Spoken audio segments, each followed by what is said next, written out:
estaban constantemente en lucha. Y el lobo negro, el lobo oscuro, simbolizaba todas las cosas malas del ser humano. Pues la deshonestidad, la falta de amor, el desprecio, la crueldad, la falta de empatía, todos los atributos malos que el ser humano puede llegar a tener, pues lo representaba este lobo negro, ¿sí? Por otro lado, el lobo blanco representaba todos los atributos buenos que el ser humano podía tener: la bondad, el amor, la esperanza, la fe, el cariño, la empatía por otras personas. Y su joven discípulo, adolescente, por así decirlo, le pregunta al maestro, ¿quién va a ganar de los dos lobos? Y el maestro le contesta: al que yo alimente más. Al que yo alimente más. En realidad, esta ilustración no es bíblica, pero sí nos deja una pequeñita enseñanza, que es con la que me gustaría introducir. Hay un conflicto, hermanos. Hay una lucha. No hay dos lobos entre nosotros. Eso sería como creer en el yin y el yang. Eso no lo creemos, mis hermanos, ¿ok? Pero lo que sí hay es una lucha, ¿ok? Eso sí existe. La lucha es algo que existe en dos lugares. En primer lugar, en el universo en el que estamos, y también dentro de nosotros. Pero vamos a primero ver el asunto del universo. Y me gustaría que pongan las diapositivas. Ya está, el corazón de nuestro mensaje. Se me dijo para compartir algo que nos pueda motivar o envalentonar a salir a compartir el Evangelio. Y yo estaba pensando, meditando en qué podía compartir, y en lo que pensaba, se me dio por ver una película de acción, ¿no? Con mis compañeros de cuarto. Y me pareció tan fascinante la película, estaba bacán, estaba muy bonita, que luego, estudiando, me di cuenta de que en realidad podríamos hacer una similitud entre la historia de una película y la historia del gran conflicto. Así que vamos a hablar de eso en realidad hoy, del gran conflicto, ¿no? ¿Qué es el gran conflicto en realidad? ¿Cuál es esta historia de la redención de la que se narra? ¿Cuál es el corazón de este mensaje? ¿No? Vamos a ir a la siguiente diapositiva. Muy bien. En primer lugar, hay que entender esto. Muchos de nosotros tenemos como, cuando nosotros cerramos nuestros ojos, cierren sus ojos, mis hermanos, e imaginamos un evento en la Biblia, ¿no? ¿Cuál es el evento más importante en la Biblia? ¿Cuál se le viene a la cabeza? La iglesia de Cristo. Ok, algunos dicen la venida del Señor Jesús. Genial, genial. Otros dicen la crucifixión. Muy bien, la crucifixión se nos viene cuando escuchamos la palabra evangelio, muchas veces nos viene la cruz, ¿no? O la segunda venida. Tal vez uno que otro pueda decir la creación, ¿no? Ahora, mis hermanos, el decir cuál es el evento más importante, cuál es el momento más importante, muchas veces es un error. ¿Por qué les digo esto, mis hermanos? Porque la acción de Jesús a lo largo de la historia, en esta gran historia, en esta gran película, por así decirlo, no es una sola vez. Jesús no aparece al final de la película para solucionar todo y colorín colorado se acabó el cuento. En realidad, Jesús es el protagonista de la historia. Yo les pregunto, ¿quién es el que sale más en la película? Pues comúnmente es el protagonista, ¿no? El protagonista es el que tiene parte activa en la trama de una película, el del que trata la película. Si ustedes abren sus Biblias, queridos hermanos, en Juan, pueden abrirlo aquí en Juan 20, 31, queridos hermanos. Juan reconoció quién era el protagonista de lo que él escribía. ¿Cuál era el propósito de su libro?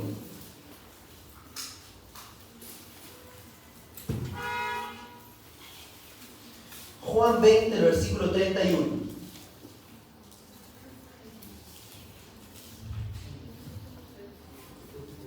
Muy bien. Juan 20, 31 dice así: hizo además Jesús muchas otras señales en presencia de sus discípulos, las cuales no están escritas en este libro, dice. Pero estas se han escrito para que creáis que Jesús es el Cristo, el Hijo de Dios, y para que creyendo tengáis vida en su nombre. Lo que está escrito, el propósito de la Biblia, es para conocer que Jesús es el Hijo de Dios, que Jesús en realidad es Dios, y que ha estado actuando a lo largo de la historia, desde el Génesis, desde el principio, desde el Bereshit, ¿no? Desde el principio hasta el Apocalipsis, hasta lo último. queridos hermanos. Desde el inicio de la historia, desde antes de la creación todavía, hasta luego de que termine el gran conflicto, vamos a ver la actividad de Jesús. Jesús no es solo un punto en el medio de la crucifixión, o Jesús no solo hace su aparición en la segunda venida, o Jesús no solo hizo su acto en la creación, no solo eso, Jesús ahorita mismo sigue actuando. ¿Qué está haciendo Jesús en este momento? ¿Qué creemos, queridos hermanos? ¿Qué hace? Muy bien, amén, eso creemos. Él está intercediendo por nosotros, nos encontramos, y bueno, no solo intercediendo, también está realizando este proceso de revisión, ¿no? Que conocemos como juicio investigador. Jesús sigue en este momento realizando una actividad especial. Es por eso que vamos a hablar de eso hoy. ¿Qué ha hecho Jesús a lo largo de la historia? No solo en un momento específico, porque por ejemplo en Semana Santa hablamos de su sacrificio, cuando es la segunda venida cuando es Navidad, por general hablamos de su nacimiento, o hablamos de la segunda venida en las semanas evangelísticas, ¿no? Pero en realidad, el día de hoy vamos a ver un recorrido así, un recorrido histórico de lo que ha hecho Jesús a lo largo de la historia de esta tierra, ¿ok? Y en primer lugar, y ahora sí vamos a avanzar a la siguiente diapositiva, en primer lugar, lo que Jesús hace en este gran conflicto es crear. El gran conflicto empieza en realidad antes de la creación. Antes de la creación empieza el gran conflicto. Por ejemplo, Apocalipsis 12:7 narra lo que pasó en el cielo, ¿no? Bueno, la historia con Lucifer la podemos encontrar en Isaías 14, en Ezequiel 28. ¿Qué pasó con Lucifer, queridos hermanos? Ezequiel se rebeló, ¿no? Hermoso eras en todo, perfecto eras en todos tus caminos, dice Ezequiel 28:15, hasta que se halló en ti maldad. Hasta que se halló en ti maldad. Se halló la maldad de Lucifer, y lo que narra, y se lo recomiendo leer el primer capítulo de Patriarcas y Profetas, cómo en Lucifer nace el orgullo de forma inexplicable en un ser que recibía los rayos de luz de Dios de forma directa. Nace la maldad, nace el orgullo, el querer y pretender ser igual a Dios. Justo lo decía el pastor Guillermo en la mañana, la blasfemia, ¿no?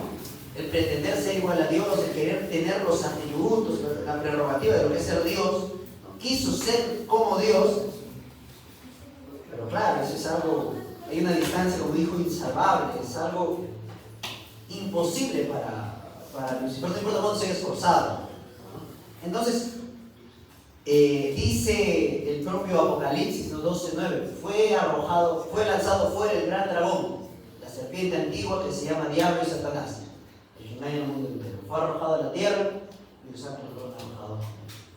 Ya había comenzado el gran conflicto. Pero a pesar de eso, luego de que Dios había expulsado a Lucifer, Él comienza su obra creadora. Él comienza su obra de creación. Y vamos a buscar ahora sí en Juan 1, del 1 al 3, que es también justo el texto que vimos en la mañana, solo que vamos a verlo desde otra óptica. Juan 1, Juan el capítulo 1, el versículo 1 al 3. Ya habíamos visto en la mañana que cuando refiere la palabra verbo, está hablando de cuando aparece verbo, es palabra, ¿no? Es el logos. Habíamos visto en la mañana, ¿no? El logos estaba con Dios, y el logos era Dios. Jesús es la palabra encarnada. Jesús estaba con Dios y Jesús era Dios. Ahora, esto es importante. Jesús es Dios. Nosotros sabemos que Dios es eterno, ¿no? Y si Jesús es eterno, significa que también Jesús tuvo parte en la creación, ¿no? Y miren lo que dice el versículo 2 y 3. El versículo 2 dice, este logos, esta palabra, estaba en el principio con Dios. Y dice que todas las cosas por medio de Él fueron hechas. Y sin Él, nada de lo que ha sido hecho fue hecho. Es decir, todo lo que existe es de alguna manera dependiente, como se dice, contingente de Dios. Es decir, todo lo que existe depende de la providencia y de la intervención de Dios. En este caso estamos hablando de Jesús. Todas las cosas existen por Jesús. Él es el que sustenta nuestra existencia, nuestra vida en sí. Porque cuando decimos, bueno, Dios me cuida, Dios me da la vida, ¿no? Cuando oramos, por ejemplo, en la mañana, cuando uno se despierta para hacer el culto. Señor, gracias por este día que me has dado, ¿no? Ay, gracias porque me tienes con vida, ¿no? Muchas veces pensamos, bueno, que Dios me tiene con vida porque aún no ha decidido matarme, ¿no? Pero en realidad lo que Dios quiere, lo que sucede es que Dios, cada respirar, cada inhalar y exhalar, ¿sí? Cada momento, cada segundo de tu vida es porque Dios lo está permitiendo. Dios está sustentándote, pero también de forma física, querido hermano. O sea, tú no sabes en qué momento tú puedes tener una falla de corazón, un asunto físico que pueda acabar con tu vida, pero Dios sustenta también de forma directa tu vida. No solamente te da el dinero para que puedas comer, no solamente te provee de recursos, no solamente te da un hogar, te da familia, sino que Él te sustenta físicamente, literalmente. Sin Dios no hay vida. Sin la intervención divina en nuestra vida, no hay vida. Es decir, morimos. Sin Dios no podemos vivir. Lo dice Juan 15:4. Sin Dios nada podéis hacer, ni vivir. Es por eso que Dios está allí de forma directa interviniendo en nuestra vida. Y la primera intervención significativa fue allí, en la creación. Dice aquí esta pequeña síntesis que Jesús es el Verbo eterno. Dios creó todas las cosas por medio de Él. Esta verdad es central en la fe cristiana. Nos ayuda, dice, a contemplar la figura de Cristo. Muchas veces tenemos a Jesús. Jesús no es solamente, vamos a decirlo así, un gurú que nos ha dado frases o lecciones de vida, ¿no? Un maestro que lo es. Jesús es un didáscalo, es un maestro, es un profeta, ¿no? Es alguien que decía, pero Jesús es Dios, y como Dios tiene esta capacidad de crear. Y Jesús fue el creador, y la primera acción de Jesús es la de crear. Él es el autor de la creación. Amigo, agradece porque existes, porque si existes es por Jesús. Si existes es porque Jesús lo permitió. Eso en primer lugar. Tu existencia es gracias a Jesús, y cada día debemos agradecer porque Él nos formó en el vientre de nuestra madre. Desde allí nos formó. Vamos a ir a la siguiente diapositiva. Ahora, Jesús nos crea con un propósito maravilloso, ¿sí? Nos crea con el propósito de ser, dice Efesios 1:4, que nos crea con el propósito de ser santos y sin mancha, ¿no? Estábamos predestinados para eso, para ser santos y sin mancha, dice Efesios 1:4. Pero el ser humano, al hacer uso erróneo de su libre albedrío, peca, cae. Que el libre albedrío es un tema para otro momento, porque también es un tema muy interesante, ¿no? Dios brindó al ser humano de libertad. Y qué maravilloso, pero también qué peligroso regalo de libertad. Es un regalo maravilloso, pero también usado de forma equivocada, muy peligroso. Muy peligroso. El ser humano, tristemente, hizo ejercicio erróneo de su libertad. Pecó, desobedeció directamente la voz de Dios que había dicho: no comas el fruto de este árbol. Eva y Adán comieron. Este mundo cayó sumido en el pecado. Pero Jesús, en realidad los tres, ¿no? Las tres personas de la Trinidad, de la Deidad, tenían un plan de contingencia para si el hombre caía. Esto se encuentra en Primera de Pedro, queridos hermanos. Segunda de Pedro. Primera de Pedro. Está en Primera de Pedro. Primera de Pedro, el versículo 1. Capítulo 1, el versículo 20. Justo aquí está hablando. Vamos a leer desde el 18. Vamos a llegar hasta el 20. Este texto lo conocemos, hermano, lo hemos leído antes. Dice Pedro, el subpastor: pues ya sabéis que fuisteis rescatados de vuestra vana manera de vivir, la cual recibisteis de vuestros padres. Pero no fuisteis rescatados, dice Pedro, con cosas corruptibles, como oro o plata, sino con la sangre preciosa de Cristo, como de un cordero sin mancha y sin contaminación. Este Cordero sin mancha, Jesús, estaba destinado, dice, desde antes de la fundación del mundo, pero ha sido manifestado en los últimos tiempos por amor de vosotros. Queridos hermanos, desde antes de la fundación del mundo, en caso de que el hombre pecara, cayera, el plan de salvación estaba ya creado. Desde antes de la fundación del mundo había existido una sumisión, ¿no? No es que el Hijo es menor que el Padre, porque es menos Dios, por así decirlo, y el Espíritu Santo es menos Dios que el Hijo, ¿no? Los tres son Dios, solo que Jesús, de forma voluntaria, se hace obediente. Fíjense eso, imagínense, nosotros cuando imaginamos a Dios, la figura de un Dios, ¿cómo es un Dios? Dios es Dios, ¿no? Dios hace lo que quiere. ¿Alguno de ustedes ha leído esta obra griega, la Ilíada o la Odisea? En esta obra vemos cómo los dioses también interfieren en la historia, pero cada uno hace lo que le da la gana. Y hasta se hacen, por así decirlo, sindicatos bandos, ¿no? Unos dioses apoyan a la tribu a Troya, unos dioses apoyan a Troya y a Héctor y a toda esta gente, y otros dioses apoyan a Esparta, que creo que son los griegos, los de Atenas, si no me equivoco. No me acuerdo muy bien de dónde era el Cilicio, pero en esta guerra los dioses apoyan a cada uno y cada uno hace lo que quiere, y los dioses ayudan a los seres humanos, y los dioses son muy petulantes, orgullosos y confiados de su poder, ¿no? Porque cada uno quiere hacer lo que quiere. Esa era la visión que todo el mundo tiene de los dioses. Los dioses hacen esto, y son orgullosos y prepotentes. Quieren mostrarle al ser humano que el ser humano es inferior. Yo soy superior, es lo que quiere mostrar Dios. Pero fíjense el contraste con Jesús. Porque Jesús es Dios y el Espíritu Santo es Dios. Y bien, cuando Dios el Padre, los tres son Dios. Sin embargo, Jesús, dice Filipenses 2, no escatimándose igual a Dios como cosa que aferrarse, se encarnó, se hizo como nosotros, se hizo sumiso. Fíjense, mis hermanos, se hizo sumiso al Padre.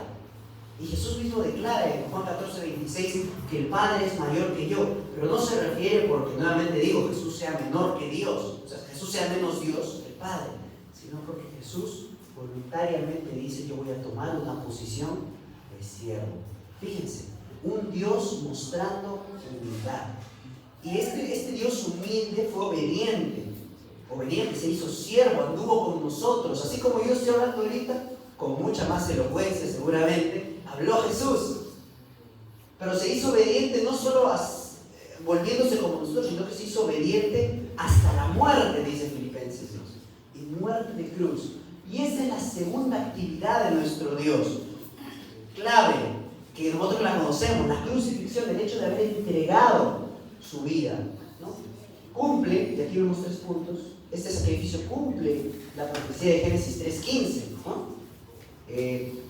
Esta te herirá en el talón, ¿no? Tú le herirás la cabeza, dice la profecía, pero esta le herirá pero la serpiente te herirá en el talón. Génesis 3:15, la profecía de un Mesías, vencedor ante el pecado. Jesús, dice Hebreos 4, del 14 al 16, que no tenemos un sumo sacerdote que no pueda compadecerse por nosotros, sino uno a semejanza nuestra, que fue tentado en todo, pero sin pecado. Fíjense, uno como nosotros, Jesús era como nosotros. Hoy en la mañana conversamos un poco de la naturaleza de Jesús, ¿se acuerdan? ¿Sí?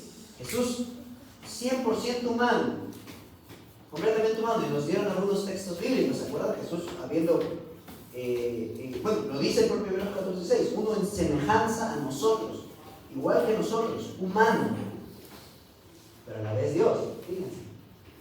Y tercero, es un don del cielo. Y sí, vamos a leer Romanos 5, 15 al 17, para pasar al tercer y último punto. Vamos a avanzar, Romanos 5.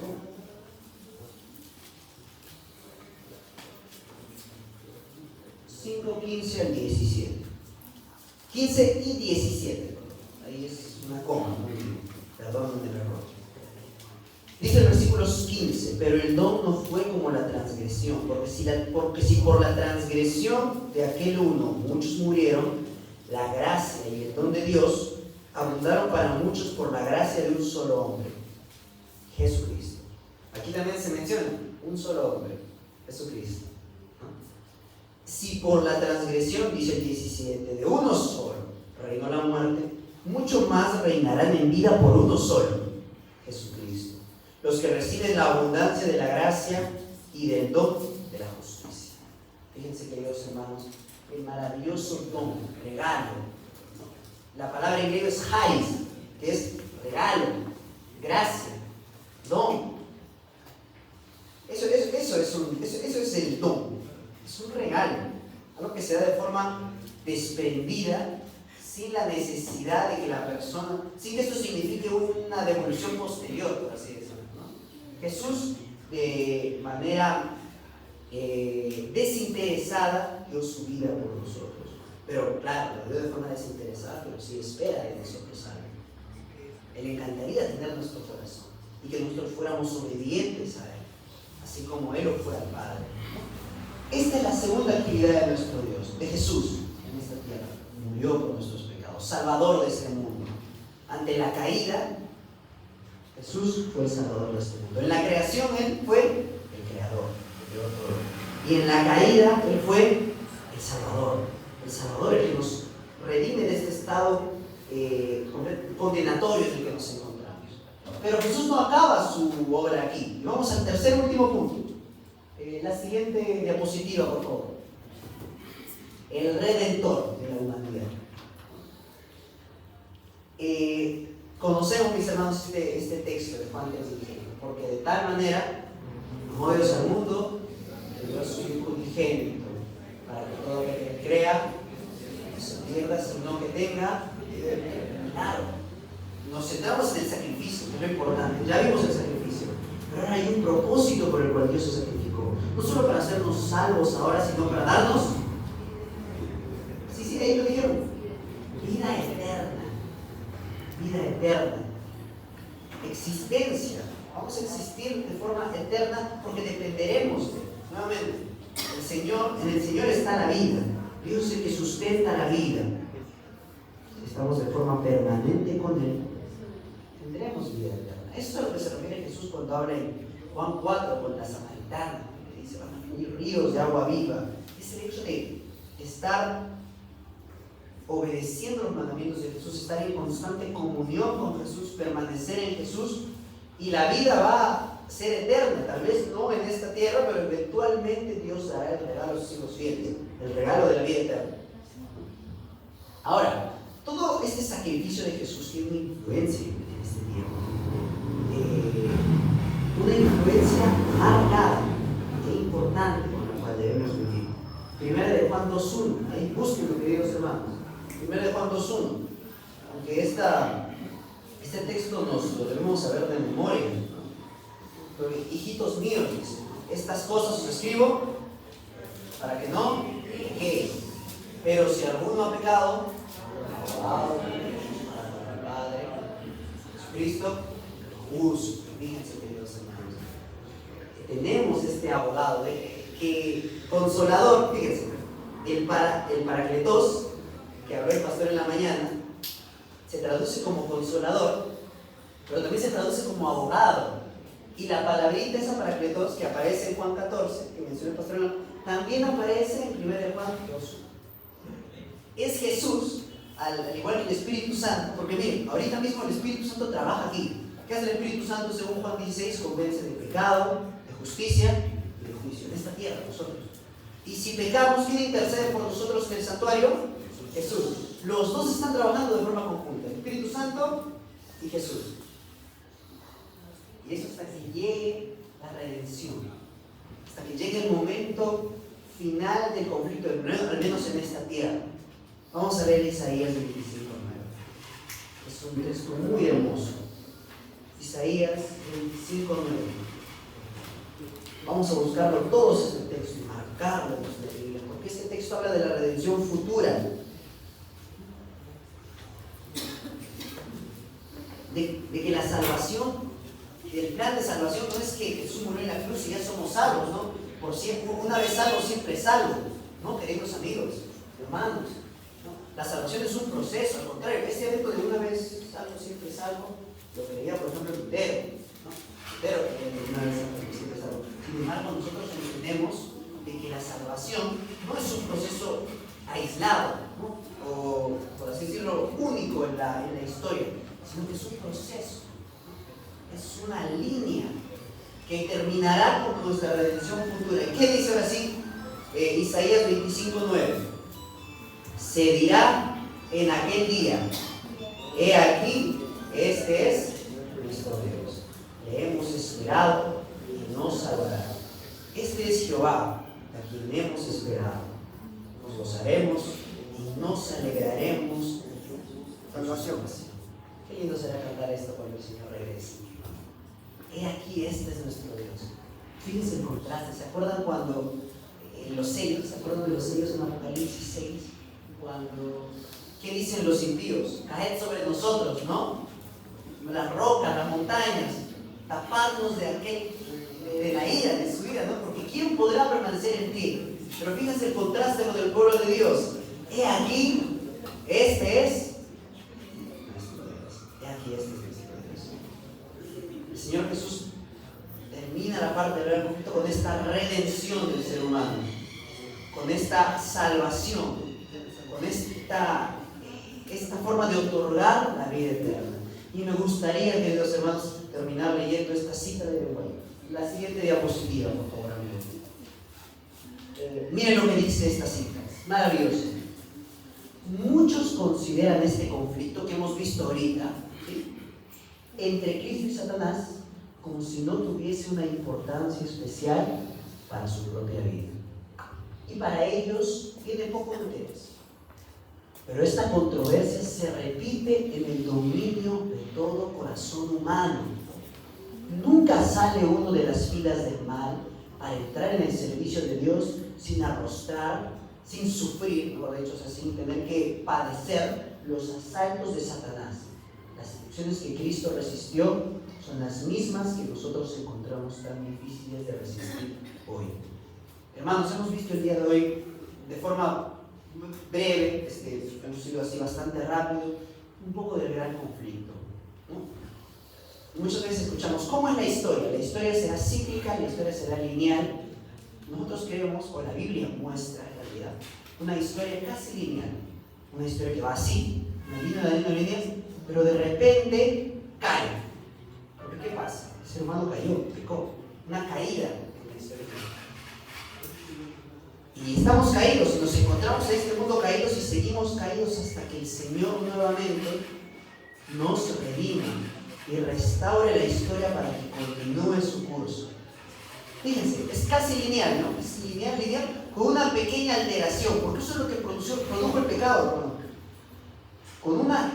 Con esta alteración que produjo el pecado. Eso fue lo que pasó, rompió esta historia, pero el Señor la va a restituir. Pero esta historia se repite en nuestros corazones. Es lo que está diciendo la profeta del Señor. Se repite en nuestros corazones. Esta historia se repite. El conflicto se repite. No hay dos lobos, pero sí estamos nosotros y nuestra mente y la libertad de elegir entre la vida y la muerte. Lo dice el Señor en Deuteronomio. He aquí, luego de haber dado todas las leyes, Moisés, ya despidiéndose en Deuteronomio, les dice a los israelitas, queridos hermanos, en Deuteronomio 29, les dice: he aquí está, Deuteronomio 30, 19, 20. A los cielos y a la tierra llamo por testigos hoy contra vosotros, de que os he puesto delante la vida y la muerte, la bendición y la maldición.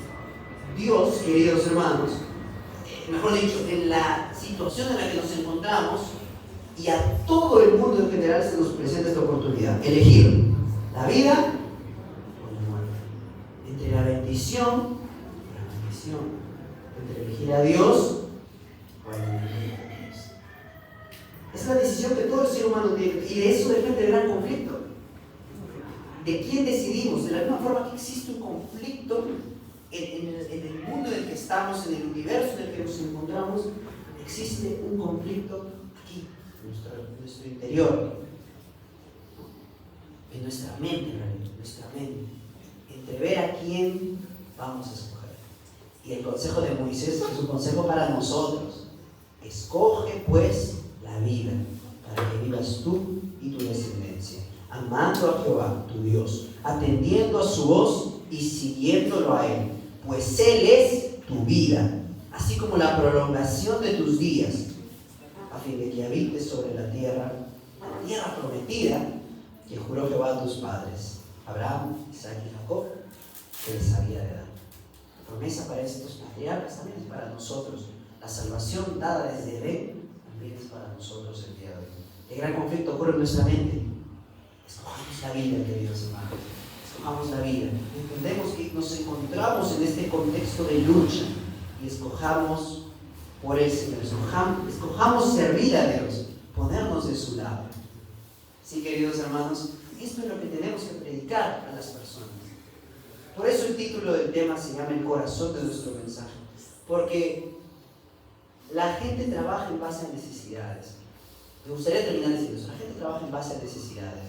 No es extraño, ya lo he repetido antes, pero no es extraño de que las carreras mejores costeadas sean las que suplen necesidades, ¿no? Por ejemplo, las carreras que suplen alguna necesidad médica, pues, ganan bastante. ¿Por qué? Porque suplen necesidades. Lo valioso es porque es necesario. Algo es valioso porque es necesario. El asunto es que las personas allá afuera no saben que necesitan de Jesús. Ese es el asunto. Que las personas no conocen que necesitan de Jesús. No tienen idea del contexto bélico en el que están viviendo. Es deber entonces del mensajero de Dios mostrarles que nos encontramos en un conflicto que tienen que decidir. Es deber del atalaya, del heraldo del Evangelio, mostrar que debemos hacer una decisión, que debemos decidir entre la vida y la muerte, entre Jesús, entre rechazar a Jesús o aceptarlo. Queridos amigos, vamos a ver que en primer lugar podamos nosotros vivir, conocer, saber que nos encontramos en una lucha diaria, en una guerra nos encontramos diariamente y orar, porque esta guerra es no contra sangre ni carne, sino contra principados, potestades, contra fuerzas espirituales en las regiones celestes, ¿no? Y también que podamos compartir este mensaje. Mostrarle la necesidad al ser humano que necesita de Jesús. Mostrar que es necesario hacer esta decisión. Mostrar que es necesario tomar una decisión. Mostrar que es necesario escoger la vida. Vamos a orar, queridos hermanos. Oh Padre eterno que estás en los cielos, gracias, oh Dios, te damos porque en tu palabra encontramos la fuente de todo conocimiento. Y gracias a tu palabra, ahora sabemos que estamos en guerra, oh Dios. Que nos encontramos en un conflicto cósmico, de escala cósmica, que no es solo esta tierra, que es el universo entero que está en este conflicto. Y todo el universo está viendo esta tierra, porque es el centro del conflicto. Aquí es donde está ocurriendo, esta es la línea de fuego, Dios, entre el bien y el mal. Y aquí nos encontramos nosotros, los seres humanos.